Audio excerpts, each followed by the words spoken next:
Avanzamos con más información. Sigue la guerra en Ucrania. En el segundo día de ataques, tropas rusas están por tomar la ciudad de Kiev. El segundo día de la invasión rusa de Ucrania comenzó con al menos una explosión en el cielo de Kiev, aunque sin poder aclararse si la aeronave abatida era rusa o ucraniana. Las tropas rusas ya controlan un aeropuerto cercano a la capital. El presidente ucraniano ha confirmado 137 muertos y más de 300 heridos desde el inicio de la ofensiva. Y hay algo más, decía. Estamos solos defendiendo nuestra nación. ¿Quién está listo para luchar con nosotros? No veo a nadie.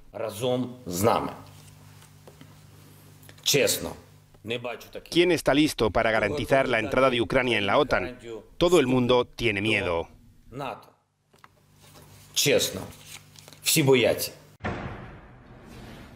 El ataque ruso anunciado por Putin para proteger el Donbass fue lanzado, no obstante, sobre varias ciudades y objetivos en todo el país. Sus tropas han tomado el control de la zona de exclusión de Chernóbil, donde han capturado al personal de la central.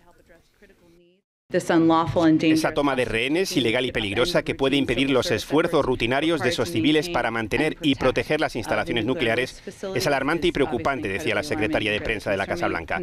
La condenamos y exigimos su liberación. Putin aseguró no querer tomar el control de Ucrania, solo desmilitarizarla, pero sus tropas ya empiezan a acercar la capital. En su discurso defiende que Ucrania suponía una amenaza para Rusia. Lo que está pasando son medidas obligadas. No nos dejaron otra forma de actuar, decía. El gobierno ucraniano ha pedido a todos los varones de entre 18 y 60 años que se queden en el país para luchar.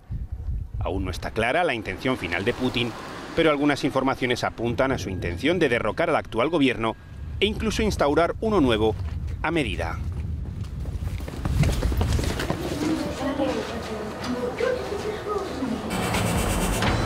Mire, Estados Unidos y Europa respondieron a la invasión rusa en Ucrania con sanciones económicas, mientras que el Ministerio de Relaciones Exteriores de Rusia aseguró que habrá una respuesta severa precisamente a esas sanciones por parte de Occidente. Entre los castigos, las sanciones que proponen para Rusia es desconectarlos del sistema SWIFT. Pero ¿qué implicaciones tendría dejar a Rusia fuera del sistema bancario global? Carlos Ramírez Powell, tenemos muchísimas preguntas para ti. Adelante, te escuchamos. Mira, comenzamos por la última. Alemania se opuso a dejar a Rusia fuera del sistema SWIFT por una razón muy sencilla. Si Alemania no le puede pagar el gas natural y el petróleo a Rusia, pues básicamente se queda sin petróleo y sin gas natural a cuota de 30% aproximadamente de sus necesidades energéticas totales. Aquí es muy importante señalar que en el segundo día de esta ofensiva rusa sobre Ucrania empieza a desaparecer el elemento verdad de los reportes del frente. Repito, empieza a desaparecer el reporte de verdad verídico del frente, puesto que ambas partes contendientes obviamente van a empezar a inflar sus victorias y a minimizar sus derrotas. Hay que hacer notar que el ejército ruso no es un ejército de supermanes, obviamente han sufrido pérdidas severas, estamos hablando de no menos de 800, estamos hablando de no menos de aproximadamente 50 tanques, mientras que Ucrania, por su parte, dice que no ha perdido una sola pulgada de territorio y que está a punto de repelerlos. Mira, he encontrado tweets que dicen que Ucrania está lista para abalanzarse sobre Moscú. En otras palabras, estamos en la zona de la ofensiva propagandística que sucede frecuentemente en todas las guerras. Yo diría inevitablemente en todas las guerras. ¿Qué es lo que sucede? Que básicamente la primera baja en la guerra es la verdad. Bueno, sobre ese escenario, lo que sí tenemos de cierto es que efectivamente tropas rusas están rodeando a Kiev. Lo que sí sabemos de cierto es que el asalto al aeropuerto militar de Kiev el día de ayer fracasó inicialmente. Lo que sí sabemos de cierto es que efectivamente Ucrania, teniendo supuestamente 360,000 tropas en activo y 900,000 reservistas, pues por más imágenes que buscamos en redes, esos 360,000 tropas y 900,000 reservistas, pues básicamente no se ven en ninguna parte. Hay que recordar que esta es una guerra irregular del siglo XXI. no es la Segunda Guerra Mundial, en donde, mira, por dar un ejemplo, en la batalla por Stalingrado, los alemanes perdieron 1 millón de tropas que se rindieron al final del sitio. No es esta la Primera Guerra Mundial, en donde en una sola batalla, el Somme, se perdieron 360,000 vidas. No, esta es una guerra mixta del siglo XXI, en donde efectivamente Ucrania puede decir que ciertos frentes de lo que es la frontera de Ucrania con Rusia no han todavía recibido ningún ataque, mientras que al mismo tiempo Rusia puede estar rodeando la capital. Lo que también es cierto es que el Ministerio de Defensa ucraniano dijo que cualquier persona que quiera alistarse nada más tiene que presentar su pasaporte y recibirá un rifle a cambio para ser reclutado. También sabemos de cierto que en las columnas de ciudadanos ucranianos que huían hacia el oeste, muchísimas fueron detenidas por tropas ucranianas y empezaron a hacer leva, esto es, a reclutar forzadamente a los que estuviesen en edad de combatir, le hace de 18 a 64 años. También sabemos que el Ministerio de Defensa, en su petición de que la gente se aliste para defender a Ucrania, dijo que no había restricciones de edad para alistarse. ¿Qué significa eso? Que si una persona de 12 a 18 años quiere alistarse, también el ejército ucraniano lo aceptaría como combatiente. Entonces, ¿dónde quedaron los 360,000 soldados de línea y dónde están los 900,000 reservistas? Pues es un misterio que más o menos dentro de 2 semanas aclararemos. En otras palabras, lo que tenemos ahorita sobre el tapete es una incertidumbre total. Sin embargo, me gustaría repetir la portada del País, Cecilia, que teníamos en pantalla al principio, puesto que tiene un dato muy interesante. Dice, Zelensky está dispuesto a negociar. ¿Qué es lo que está dispuesto a negociar? La neutralidad de Ucrania y su no alineamiento con la Organización del Tratado del Atlántico del Norte. Sin embargo, al final de la nota, vimos a Zelensky declarando que estaba desesperado y que estaba dispuesto a alinearse con la OTAN. Entonces, ¿a quién le vamos a creer? ¿A Volodymyr Zelensky o a Volodymyr Zelensky? En declaraciones que están separadas por unas cuantas horas. En otras palabras, estamos en el punto más profundo de lo que se llama la guerra de desinformación.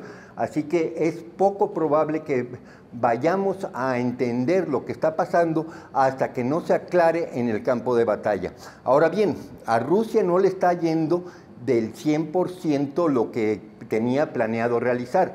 Rusia tenía planeado que para el día de hoy, viernes, ya estaría en lo que se llama la parte final del barrido para comenzar a trapear. No ha sucedido así. Efectivamente, objetivos estratégicos ya se lograron. El primer objetivo estratégico era llegar a Kerch, en la parte sur, una ofensiva desde la península de Crimea para liberar el dique que tenía, la presa que tenía capturada el agua para la península de Crimea. Otro objetivo estratégico fue quitar toda la presión sobre las repúblicas separatistas de Donetsk y Lugansk. Eso ya se logró. También se logró barrer básicamente la totalidad del noreste para tener una punta dirigida exactamente a Kiev. Sin embargo, mira, yo creo que para el lunes podremos dar un reporte de guerra mucho más exacto, porque una vez más tenemos que filtrar todo lo que es propaganda. Ahora bien, en la nota del País, al final la reportera dice, Zelensky está dispuesto a negociar con Vladimir Putin y aunque prometió no buscar su reelección, está buscando un segundo plazo como presidente. En otras palabras, si le hacemos caso al País, pues básicamente esta guerra se limita a saber si Volodymyr Zelensky se queda o no se queda en el poder.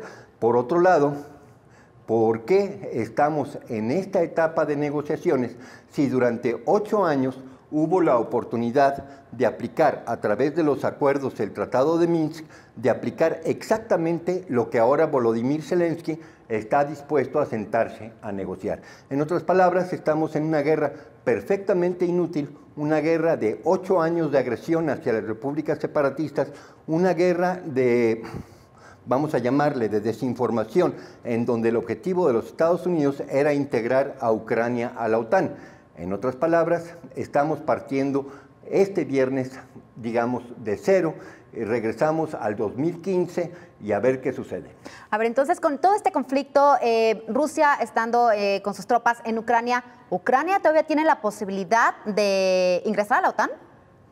Pues mira, no creo. Sin embargo, tú viste a Volodymyr Zelensky diciendo que está dispuesta al día de hoy a entrar a la OTAN. En otras palabras, tenemos el doble discurso. Por un lado, Zelensky dice que está dispuesto a sentarse a negociar con Putin, no entrar a la OTAN, quedarse como país neutral, y al mismo tiempo tenemos una declaración suya fresca, reciente, en donde dice que pide ingresar a la OTAN. En otras palabras, no sabemos exactamente qué es lo que está pensando Volodymyr Zelensky y mucho menos lo que está haciendo el aparato del Departamento de Estado norteamericano, que es el que en realidad controla las decisiones importantes en Kiev, en la presidencia. Vladimir Putin ha llamado a los militares ucranianos a tomar el poder. ¿Es esto un golpe de Estado? ¿Está incitando un golpe de Estado o proponiendo un golpe de Estado? Efectivamente, lo que está diciendo Vladimir Putin es de que no es necesario ya para la tropa ucraniana seguir las órdenes de la presidencia ucraniana. Mira, una vez más, estamos a la mitad de un escenario de guerra en donde no sabemos exactamente qué es lo que está pasando en terreno. Sí sabemos que por lo menos 80,000 tropas ucranianas simple y sencillamente se quitaron el uniforme, bajaron el rifle y se fueron. Pero ¿cuál es la situación real? No lo sabemos. En estas nuevas negociaciones, porque Rusia pues dice que está dispuesta a negociar, de hecho ha tenido una llamada recientemente con el presidente de China, Xi Jinping, en donde dice que efectivamente ellos están dispuestos a negociar, a enviar pues una comitiva a Kiev y Bielorrusia también como intermediario. ¿Habría nuevas condiciones por parte de Rusia a las anteriores? No creo.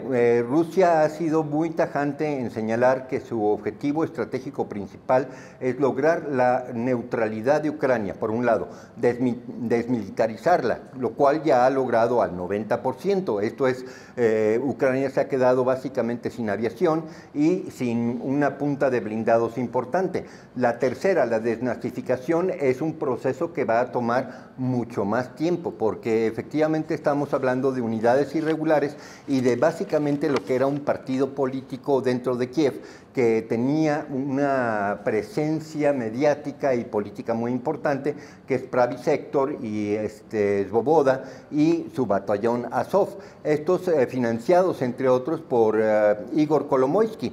Entonces, este tercer elemento, la desnazificación, pues es unos puntos suspensivos. Sin embargo, es importante recalcar que sí, efectivamente, hay un flujo de refugiados importantísimo de Kiev hacia Polonia, de Kiev hacia Bielorrusia y de Kiev hacia la Rusia misma. Y por lo tanto, lo que está pasando ahorita no se puede dar como dato cierto, sino hasta que, digamos que el humo de las explosiones se disipe, y eso yo creo que para el lunes vamos a poder dar un comentario en donde haya más precisión sobre lo que está pasando en terreno.